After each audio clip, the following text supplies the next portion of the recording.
అన్నయ్యకు వందనాలు. మొన్న 29 తారీఖు రోజు చిన్న ఫంక్షన్ ఉండే. మా తోడికోడలు వాళ్ళ చెల్లెది యానివర్సరీ ఉండే ఇంట్లో. వాళ్ళ ఊరికాడ చేసుకోకుండా మా ఇంటి దగ్గరనే చేసుకున్నారు వాళ్ళు. అందరూ చాలా మంది చుట్టాలకు చెప్పుకున్నారు 25th యానివర్సరీ అని.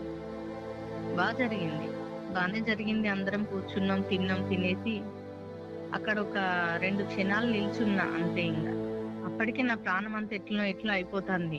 ఏం జరుగుతుందో అర్థమైతలేదు. ఎక్కడనో పెయిన్ వస్తుంది, అది ఎక్కడ అన్నది నా మనసుకు అర్థం కాలేదు.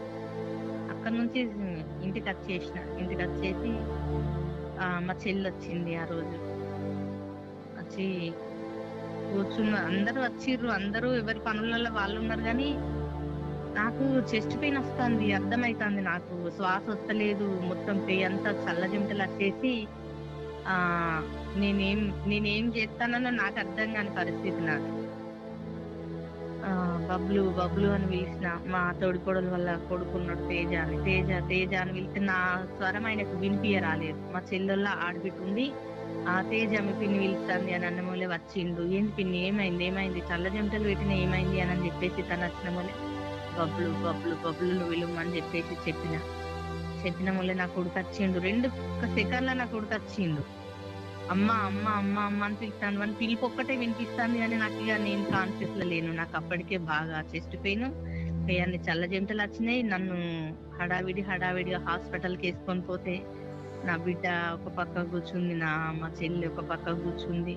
మా దేవేంద్ర ఆటోలో ముందట కూర్చున్నాడు. ఆటో మాత్రం మాది కాదు, ఇక్కడ వచ్చిన చుట్టాల వాళ్ళది. ఆటో డ్రైవర్ టయానికి లేకపోతే నా కొడుకు ఎమర్జెన్సీ అని నన్ను హాస్పిటల్కి వేసుకొని పోయిండు.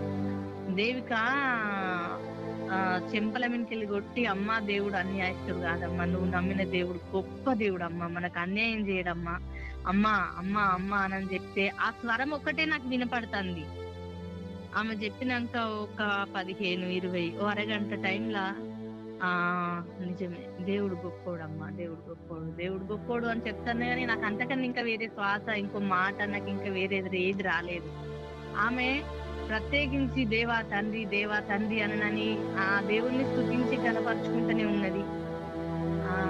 హాస్పిటల్కి వెళ్ళిన తర్వాత వాళ్ళు కాడిపోతే వాళ్ళు పట్టలేదు, ఇంకో కాడిపోతే వాళ్ళు పట్టలేదు. ఇంకో 3 హాస్పిటల్కి వెళ్ళిన తర్వాత వాళ్ళు తొందరగా ఈసీజీ తీసిర్రు, 2 ఇంజెక్షన్స్ వేసిర్రు, గ్లూకోజ్ పెట్టిర్రు. ఏం ఆలోచిస్తానవమ్మా, ఏంటిది, ఏమైంది, ఏం ఆలోచిస్తానవు అని చెప్పేసి వాళ్ళు ట్రీట్మెంట్ చేసిర్రు. మధ్యరాత్రి అయిపోయింది, 12:30 అయిపోయింది. అప్పుడు కాన్షియస్ లోకి వచ్చిన తర్వాత దేవిక, నా బిడ్డ, నా కొడుకు కొంచెం రిలాక్స్ అయ్యిండ్రు. దేవుడు నా పట్ల గొప్ప కార్యం చేసిండు.